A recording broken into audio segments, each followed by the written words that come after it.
Update pa rin po tayo dito ho sa kontrobersyal na mga pahayag nitong nagpakilala ng mga 18 retiradong sundalo, mga dating miyembro ng Philippine Marine Corps, na isumite na po sa Office of the Ombudsman yung kontrobersyal na affidavit ng mga nagpakilalang dating sundalo. May live report dyan si Bombo Grant Hilario.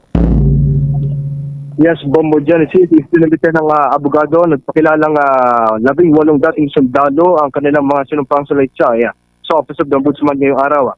Ito mismo ang ibinahagi ni Attorney Levy Baligod, tumatayong legal counsel para sa mga ito ng mga kapanayam matapos ang paghahain. Ani ay isinumite nila ang kopya ng pirmado at notaryadong affidavit sa mga dating sundalo, dalawa dating konektado sa Philippine Army, habang 16 naman ang mga dating miyembro ng Philippine Marines. Paliwanag ng abogado kung bakit dito sa Office of the Ombudsman nila isinumite ang mga salaysay ay dahil sa tanging tanod bayan na lamang raw ang maaaring tumanggap ng kanilang dokumentong naglalaman ng mga aligasyon. Narito ang ating pakinggan si Attorney Levy Baligod, ang legal counsel ng 18 dating sundalo. Magandang tanghali po sa ating lahat. Naparito po kami sa Office of the Ombudsman para isumite ang kopya ng pinirmahan at notaryadong affidavit ng mga 18 na dating sundalo. At uulitin ko, dalawa ang dating konektado sa Philippine Army at 16 ang dating Philippine Marines. Isinumite po namin sa Office of the Ombudsman dahil ang opisina na ito ang merong primary jurisdiction na mag-imbestiga kung ang nasasangkot ay ang mga opisyal ng gobyerno. Walang ibang pwede naming pagsumitehan, hindi po pwede po sa DOJ, lalo nang hindi rin po sa Senado o sa Kongreso. Maski sa Regional Trial Court, no? Walang ibang opisina na po pwedeng tumanggap at magproseso ng complaint na ito kundi ang Office of the Ombudsman. Paglilinaw naman ng naturang abogado na hindi reklamo o complaint ang kanilang isinumite sa Ombudsman, kundi referral pa lamang. Anyay, idinalog nila ito sa tanod bayan upang magkaroon ng prima facie proof. Nagsasabing may nilabag sa batas sa mga pinararatangang opisyal ng pamahalaan. Maaari niyang makita ng Ombudsman na may paglabag o violation sa Republic Act No. 3019 o Anti-Graft and Corrupt Practices Act at Republic Act 6713 o ang Code of Conduct and Ethical Standards for Public Officials and Employees, malversation at bribery. Muli si Attorney Levy Baligod ang tumatayong abogado ng nagpapakilalang 18 dating sundalo. Nirefer namin sa Office of the Ombudsman para magkaroon lamang ng prima facie proof na merong offense na nakumit at ang mga napangalanan doon ay maaaring guilty sa mga offenses na ito. Ano ang mga offenses na ito?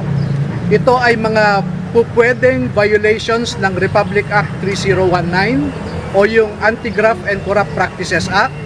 Number 2, yung Republic Act 6713 na nagbabawal na tumanggap ang mga opisyal ng kahit anumang regalo at kailangang ang isumite nilang SALN o yung Statement of Assets, Liabilities and Net Worth ay dapat totoo at hindi falsifikado.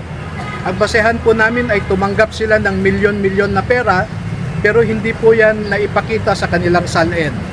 At pag mag-iimbestiga pa ang Ombudsman ay maaaring makita nila na merong malversation at saka bribery.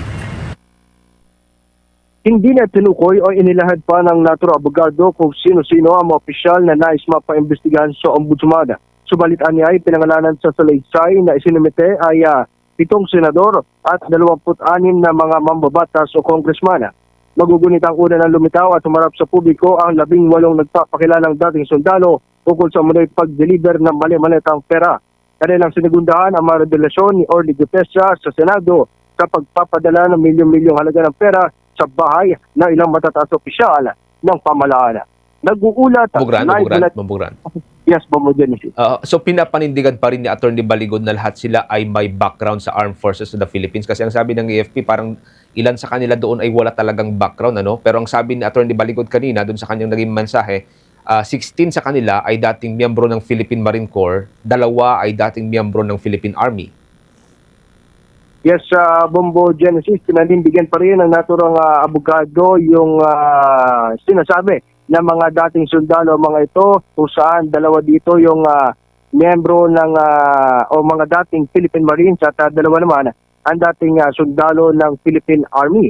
At may mensahe din siya sa mga nagsasabing ang mga kasinungalingan at walang basehan yung kanilang mga ipinaparatang o yung kanilang mga ibinunyag. Ani ay ganito na rin daw o normal na daw to, lalo na sa mga nababanggit at pinararatangang opisyal ng pamahalaan. Bombo Genesis. May nababanggit ba siya tungkol doon sa yung ilan daw doon sa kanyang ipresenta ay parang hindi na mahagilap o hindi na mahanap kasi may mga ganitong lumalabas na impormasyon sa ngayon, Babugran?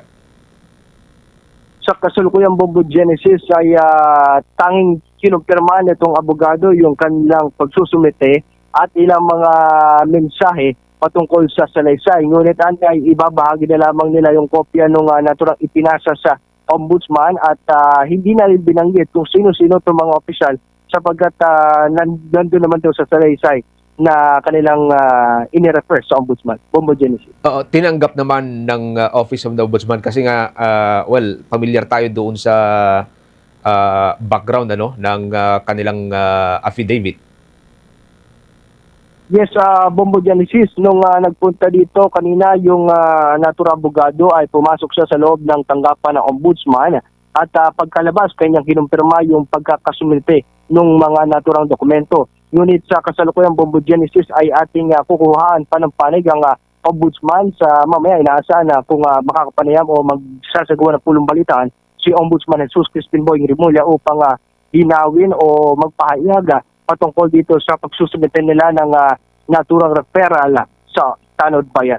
Bombo Genesis. Okay, sige. Maraming salamat, Bombogran. For context lamang sa mga listeners, mga viewers natin, doon sa initial na impormasyon, mga kabombo, 4 daw doon sa 18 na nagpakilalang retiradong mga sundalo ay wala hong background doon sa Armed Forces of the Philippines. So supposedly, 14 lamang yung may background sa AFP. Pero ang sabi pa rin natin ni Baligod, ay 16 ay miyembro ng Philippine Marine Corps, dating miyembro ng Philippine Marine Corps, at 2 yung dating miyembro ng Philippine Army. Sige, kumpirma pa rin tayo dyan mamaya sa pag-uulat ni Bombo Eman din mula dyan sa may Armed Forces of the Philippines. Maraming salamat, Bombo Gran.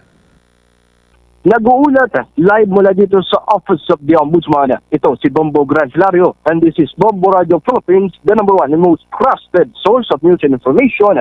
Basta Radio Bombo. For the most trusted source of news and information, visit our website at www.bomboradio.com. Follow us on Bombo Radio mobile app, Facebook, YouTube, TikTok, and X, formerly Twitter.